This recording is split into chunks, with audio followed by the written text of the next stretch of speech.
had 6 billion eggs inside of you when you were inside of Nanny, and I was the lucky one that came out. Do you see those patterns in me? Am I the kind of person that says I don't think I can do that, like Nanny and like you? I kind of was waiting for it to come, and then when it arrived, it was, oh, wow, big girl now. Okay.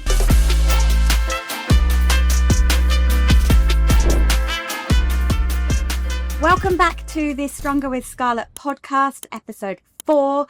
And I'm here with somebody who needs no introduction. You will have seen her before on some of my other training videos in the gym on YouTube.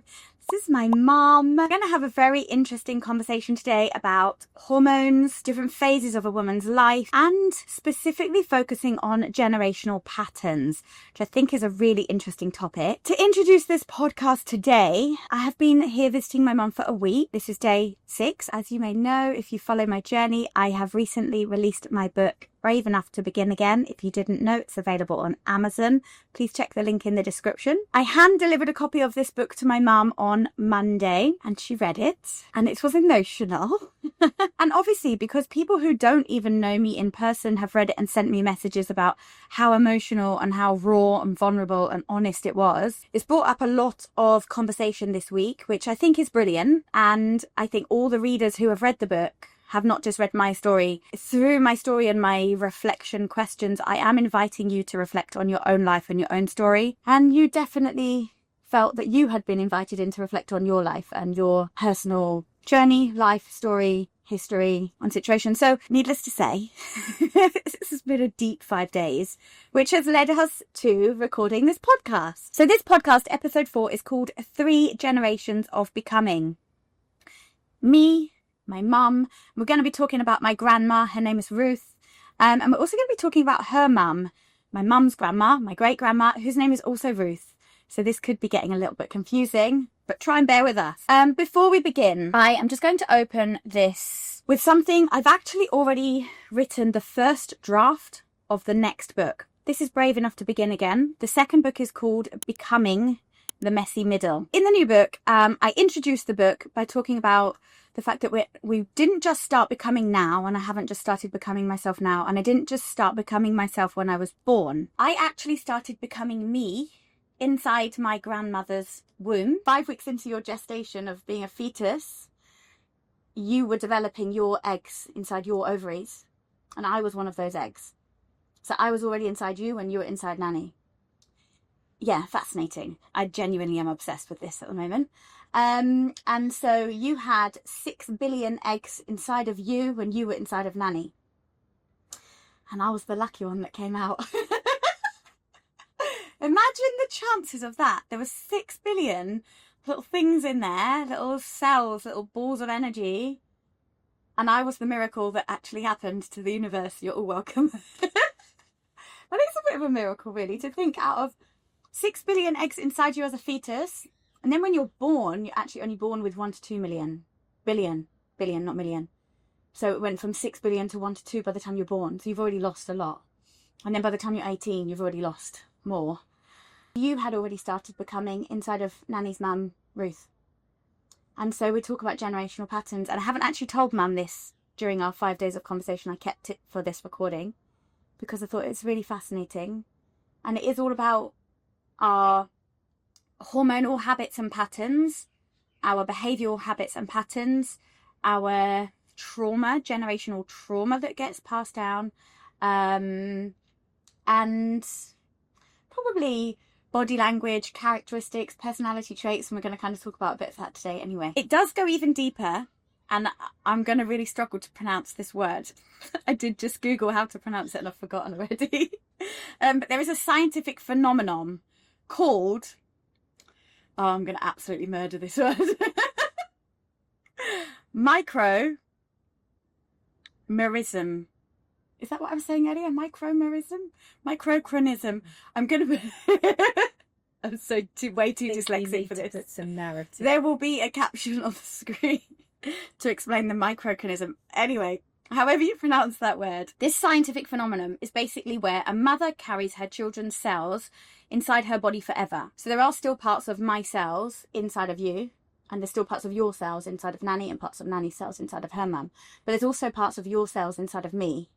parts of nanny's cells inside of you. And this is what's fascinating about the female body and about being a woman and about childbearing and motherhood and all these things, is that just because you've birthed the child doesn't mean that's all gone. And basically, the cells from the baby can cross the placenta and stay inside the mother's organs, her blood, and even your brain forever. And in return, the mother's cells can stay inside of the baby forever by crossing through the placenta. So biologically, emotionally, hormonally, we are literally becoming one another and part of each other.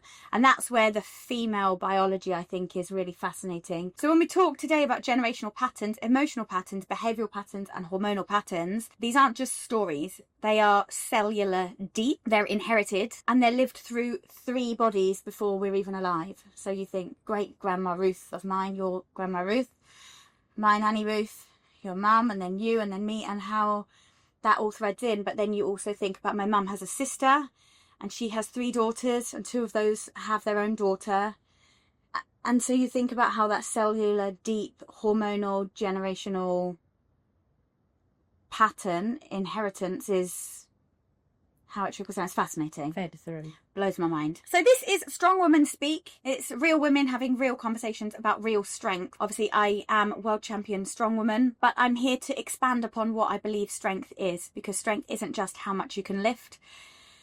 Strength is so much more, and it's so much deeper. And that's what we're exploring through this conversation. So on a side note, neither Mum or I are medical experts.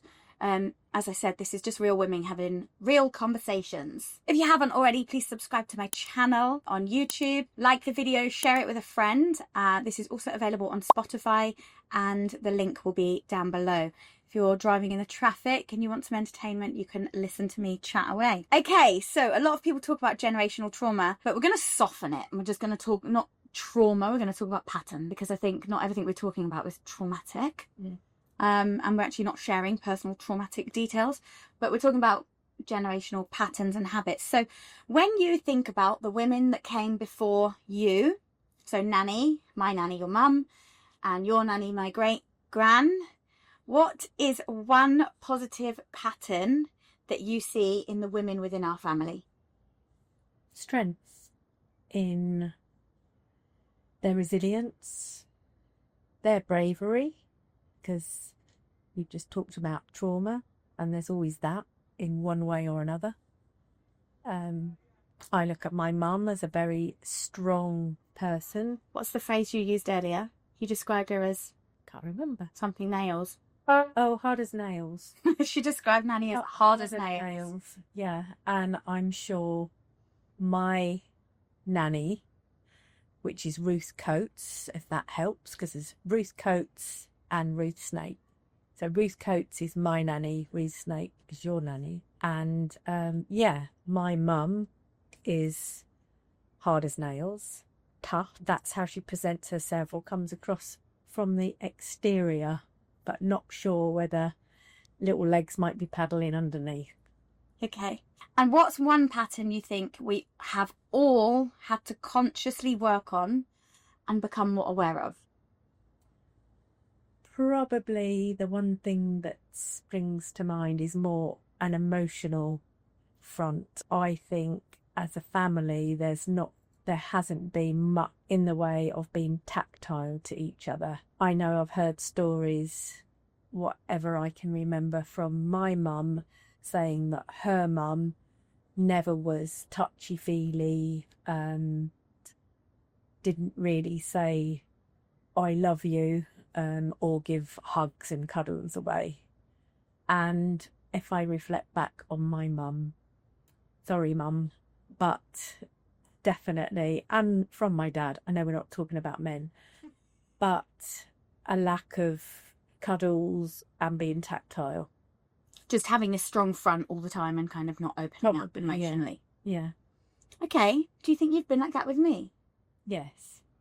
Interesting. Do you think I'm like that? Obviously, I don't have my own children to be like that with. That's but the first thing that came into my head. What about... that I don't see the way you behave or would behave towards your children, because at the moment you don't have children. What about with friends, family? But you are very demonstrative towards family and friends, that I've seen you when you've been out in a group or when you come home. When I lived in England, very open and bubbly and giggly and lively. And I think the terminology I've used to other people is you are Zebedee, if anybody remembers Magic Roundabout and Zebedee on the pogo stick. She's like Zebedee on steroids. But I'm not on steroids. But she's not. It's all natural. You think I'm like Zebedee on steroids? Okay, that's hilarious. Okay, so let's move on. So even through your generation, certainly Nanny's generation, there wasn't really any talk at all about hormones, menstrual cycles. I mean, perimenopause is only such a fresh conversation. Didn't know what that was. Exactly. In the last 5 to 10 years, let alone for you going through it or for Nanny going through it, or I mean, her mum going through it. So when we look back, we can see patterns, emotional patterns, energy patterns, mood patterns, anxiety patterns, and coping behaviours. So when you look back at Nanny, do you see any hormonal or emotional patterns in her that you recognise in yourself? Yeah. Such as? High levels of anxiety. My mum is a classic at saying she can't do anything, whatever it is. I do remember a long time ago when she came into my living room when I lived back home. She wanted the television on. I was busy in the kitchen doing something for us. And she shouted through, "How do I put your television on, Joe?" And just that little annoyance crept in, and I just thought, I'm not telling you how to turn the TV in. You need to just press some buttons and see how you get on. So anyway, nutshell, Mum says she can't do things. And I jolly well know she can. Do you think you do that? Yes. I know you do that. Yeah. Yeah. So I'll tell you a little story about Mum this week. We went down to the pool and there was some floaty beanbags in the pool. And I said, "Have you ever been on one of those floaty beanbags?" And she said, "No." I said, "Why?" "Just because I don't think I can get on them without looking silly." This is exactly like Nanny. And I said, "Just get on it. No one cares what you look like. Just get on the beanbag." And you had a nice time on it, right? It's lovely. Right, exactly. Anyway, do you see those patterns in me? Am I the kind of person that says I don't think I can do that, like Nanny and like you? No. I haven't seen that. No. I don't think so either. I think I just go and have a bash at anything. Yeah, you do. I'll figure it out as I'm doing it. Not gracefully, not elegantly, but I figure it out. But we haven't talked about this, but I think I'm like my mum, and I don't know whether my mum was like her mum and so on. I only know that I think I'm quite like my mum, whereas my sister is like my dad, and I think Scarlett probably fits in to that side of the family, as in the more get up and go and just get on with things. Interesting. For those of you listening who know my mum, sister, my auntie, I'm sure you probably agree with that statement actually as well. Okay, that's really interesting. So I'm going to move on. Just bear with me. Well, that actually feeds really nicely into the next part of what I've planned to talk about, which is looking a bit beyond us and looking at the wider family. We're going to talk about your sister, my auntie, her 3 daughters, and the generation that's coming underneath those. So do you see similar hormonal or emotional patterns across the family? Yeah, not necessarily see it, because as I said to you today when we were in discussion around the pool, I think that was probably while we were floating on the floaty beds, that I had quite a big period of disconnection with my sister. And so there's a big gap in that where I haven't physically seen her life and her reactions to it, but I'm aware through things I've heard, her conversations, that there's been some difficult paths. And we have since spoken about certain feelings, I think. I'm not going to go into details. I see. And yeah, my sister's also spoken to me about even her girls' personalities all being, I think, quite different. And the 3 girls are quite different, aren't they? I'm just going to interject. Do you see any from your mum nanny? Yeah. Which one of your sister's 3 girls? Don't name names. Just keep it perhaps first, second, or third. Is more like nanny. I don't know. I don't know. Really? Because I've got a standout answer for that. I would say the middle one is more emotionally reactive in worries, anxieties. So like nanny. And that kind of thing. The third one, she takes after her father. Incredibly laid back, calm. Yes, she's so not like nanny. No, very calm. And none of this is judgmental, by the way. No. This is all just noticing patterns through the behaviour and through the generations. It's not a judgmental comment. But I agree. The third one is nothing like nanny. The second one, you can see those traits a little bit. What about the first one? Oh God. Or like granddad and her mum? I don't know. I've not ever thought about it, so it's quite difficult. I'd need to go away and properly have a think about it, because just the first one is okay. Probably like her mum. Yeah. Quite a bit like her mum. Similar patterns to me. Yes. Okay, we'll leave it there. No need to dig any deeper on that. Okay, so this is where the generational gap becomes really obvious. We're talking about the knowledge gap here. Did Nanny, your mum, ever talk to you about periods, menstruation, pregnancy, hormones, or menopause? No. So that was quite a clear no.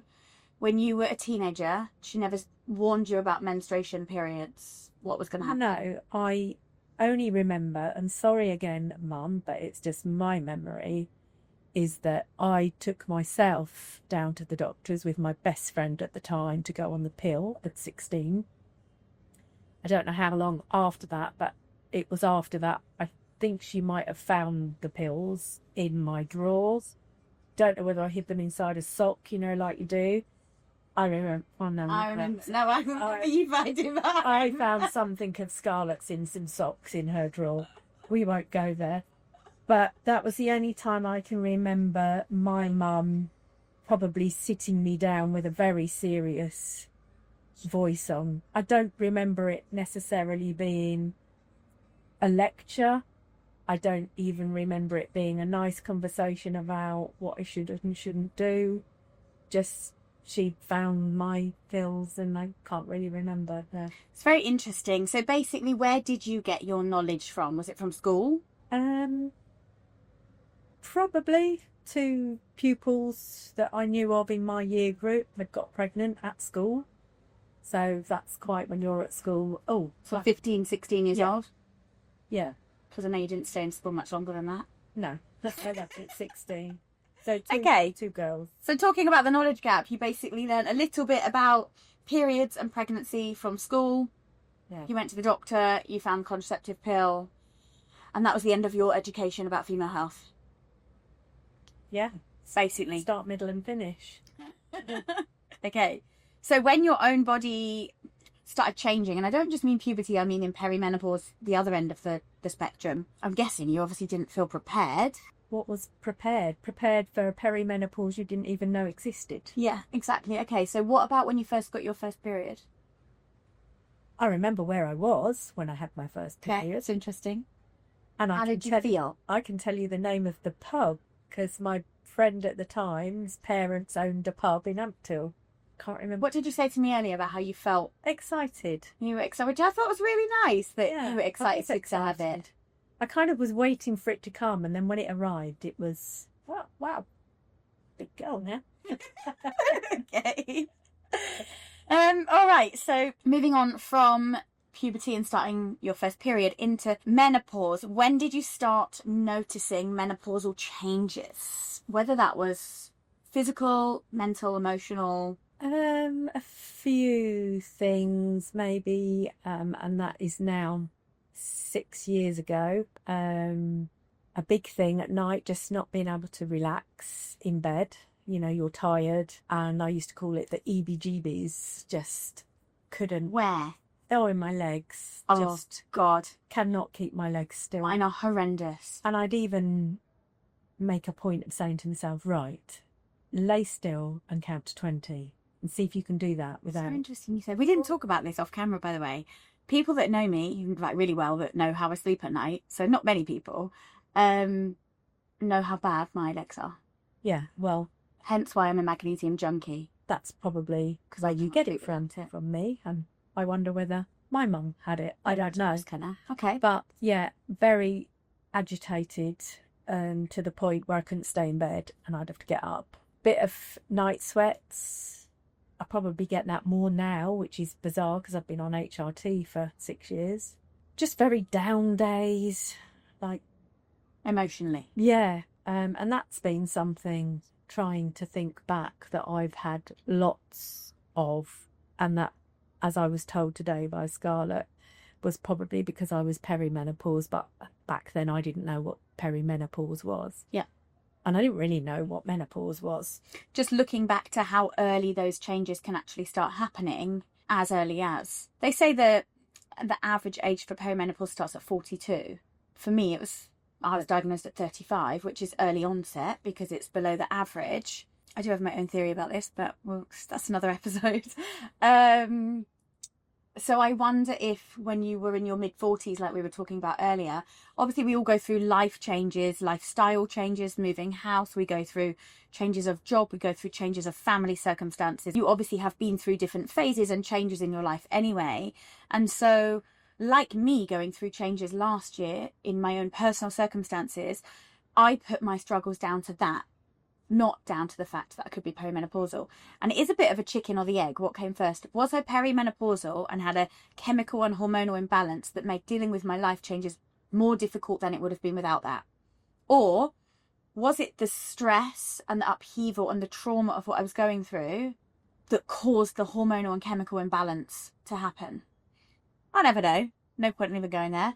But basically, we were talking earlier about how you had noticed some more down days, some days that were really hard to cope with. And that is actually when the progesterone in you starts to decline. And there is a doctor called Dr. Lara Briden, and she describes it as the great progesterone crash of early perimenopause. And it is basically one of the first signs. It's not physical, it's up here. And you just start to feel low, down, you can't cope, you don't feel like yourself. And the more women I talk to about this, the more they say, yeah, that's how I feel. And I read people posting in groups on Facebook and online on Reddit and things like that. And they're saying, somebody help me, I don't know what to do, I need to go to therapy. But actually, and for myself, and that doesn't mean it's the answer for everybody, but getting a dose of progesterone, of HRT, which I'm now on, during the luteal phase of my cycle, because I still have my periods, even though I'm in perimenopause, because you still have a period in perimenopause. But I now put progesterone HRT on my forearms for 2 weeks in my luteal phase, which is after ovulation. Because after ovulation, that's when your progesterone dips, and that's when you start feeling low. And if your levels are already low and then they dip. How long does that progesterone that dips last for? As in perimenopause or in your menstrual cycle? In perimenopause, when you say it dips, and that's when until you get put on HRT and you feel really bad. Progesterone. But can it rise up and dip? Yeah. So it's a peak and trough. The thing with perimenopause is it's described as the phase of chaos. When you educate, or when I educate people about the menstrual cycle, it's very easy to teach because it's so structured. Day 1 to 7 is this, day 7 to 14 is this, day 14 is this, day 14 to 28 is this. Can I just interrupt you there, because I'm having all these thoughts, because I'm saying to you, I didn't know what perimenopause was, therefore I'd never relate any of my trauma or anxieties or tearful days to perimenopause. But it's interesting listening to Scarlett say about dips, because your progesterone has lowered, and that can promote mood swings, make you feel. So I can go back to a period of time when I had some really dark days and went to the doctors a few times, totally crying my eyes out, not knowing why I felt as bad as I felt. I didn't know how to combat how I felt.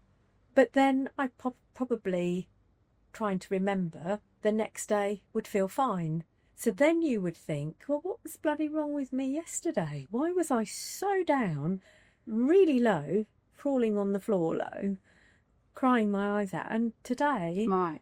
I feel okay. Because if you were really unhappy, really depressed, that is something that A you daily thing. feel every day. You struggle to get out of bed. You don't want. So coming back to the menstrual cycle is for me because I have recently been going to the doctors regularly in floods of tears, unable to cope. I would wake up in the morning in floods of tears and think, I have to go to the doctors today because I am not okay. I am struggling. And so this has been a frequent thing. But with the menstrual cycle, because it's a structure of a typical average 28 days, I was noticing that I would have down days 2 days before my period started 10 years ago. And then they became 4 days before the period started. And then they became, and recently, I would say over the last 18 to 9 months, I don't know, like it's all a bit blurry of timescale. But that time of before the period, the physical symptoms, the mental symptoms and the down days have extended to about 2 weeks. And to be honest, to live 2 weeks, every 2 weeks in that state was becoming unbearable. But then I'd come on my period and within a day, although now I have the physical symptoms of the period, the mental fog has lifted, that downness has lifted. Then I just got the cramps and the restless legs and the sleepless thing for another week. So to be honest, I only really felt all right for about 7 days of the month, but then the pattern continues. The fog's interesting because the fog for me wasn't anything I recall in a period I might have been in perimenopause in my 40s, oblivious to me. But the fog now, at my age now, where I am, and I'm, like I say, I've been on HRT for 6 years, is really noticeable. My mind just goes completely blank and I can't think. I struggle to get words out. And I hear that a lot in women of my age group, bit younger, a bit older. So it's great to hear that from other women because you then think, oh, great. It's not just me. I'm not like coming down with some senile dementia. And the thing with menopause and perimenopause is there is a huge long list of symptoms and not every woman gets all of them. So some get that, some don't, some get different symptoms. But I have one client of mine who gets it terribly. We're trying to have a conversation and she's like, I can't say the word. It won't come out. But actually I'm like this when I'm on my period. And if you talk to any of my clients or Danielle, who I live with, and if I have this moment of them, that some of them will now say, are you on your period? And I'm like, yeah, because I can't get words out of my mouth. It's so frustrating. So I come back to the topic of conversation of generational patterns, inherited behaviour. Like we can see it, and we haven't discussed all of this as this week's gone on. So it's interesting, but I am going to move us on. What support do you wish you had at the time? We could be talking about puberty or pregnancy or postnatal or perimenopause or menopause.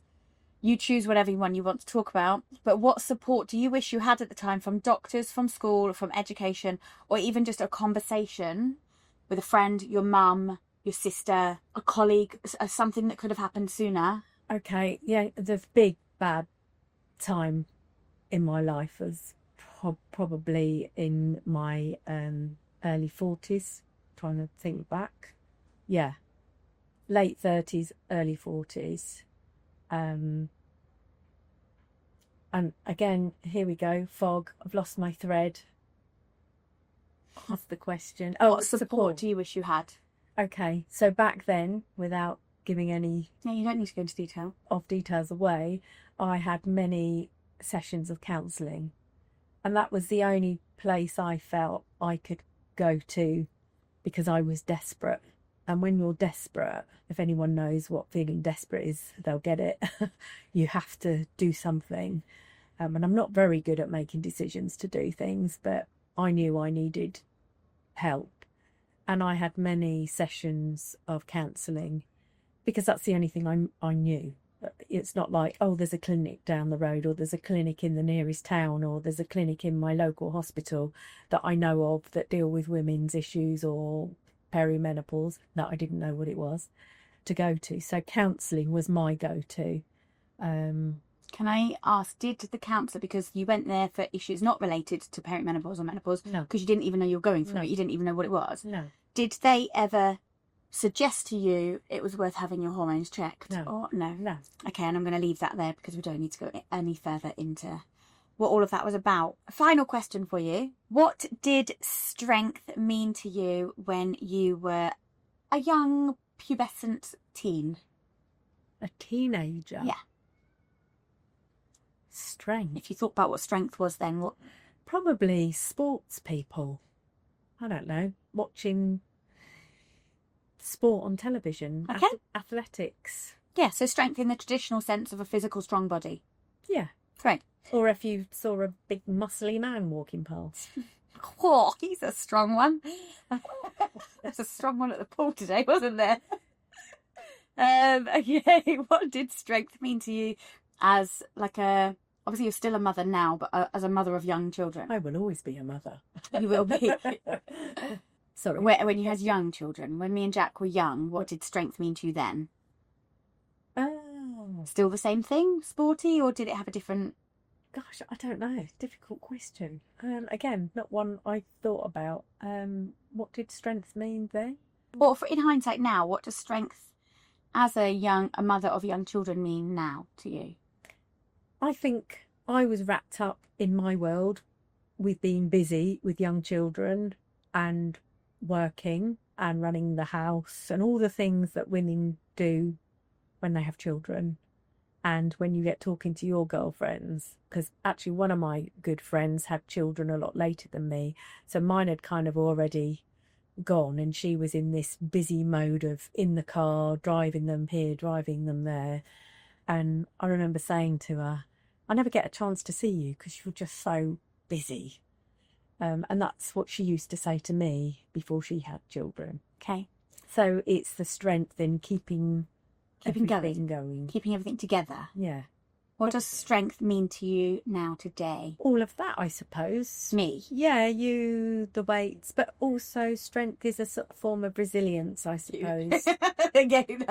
Resilience in keeping going, hence the book. It's being strong and brave and resilient and all of those words that you can throw in the pot together to make it strong. Nice. Okay, thank you. If you haven't already, please subscribe to the channel, like the video and share it with your mum, your sister, your daughter, your nieces, anybody female related. So I think it's actually a really interesting conversation to have. Perhaps it's one that we could have had 20 years ago. 25 years ago, before I started my first period, which we didn't. And maybe this conversation should be happening more between mothers and daughters, mothers, daughters and grandmothers and aunties and cousins and nieces. And because I do think this conversation is so important in helping us guide our way through. Perhaps if I'd have known about some of your earlier symptoms, I didn't know that you got mad restless legs like I did. And it all would just perhaps make a little bit more sense. So I think it's a really important conversation. So please share it with your family and friends, guys, because when knowledge is passed on, a subject shared is a problem solved, I think. We need to keep these conversations open, and the wisdom we carry in our bodies, it's on a cellular level, as I said at the beginning. And it's not just a story, it's our inheritance and it's our family and our patterns, isn't it? I think it's really important. Yeah, I think when you think of people invest time and I think money into creating a family tree because they want to know about their ancestry. It's about who their granddad was, who he worked for, whereas what you're talking about is it's much deeper. Almost having the family tree, because we were talking about family and cousins that you didn't even know existed, but what you're wanting to collate is female all data, of the information about patterns in health and hormones and perimenopause, mental health, physical health. Yeah, exactly. So thank you. It was a great conversation about 3 generations of me becoming, you still becoming, and Nanny becoming who she is, and how that's led us all the way. Yeah, and great granny. So that's that for today's episode, and I'll catch you in the next one where I'm going to have another great conversation with another really strong woman, and I'm going to leave that there. So thank you very much. Catch you in the next one.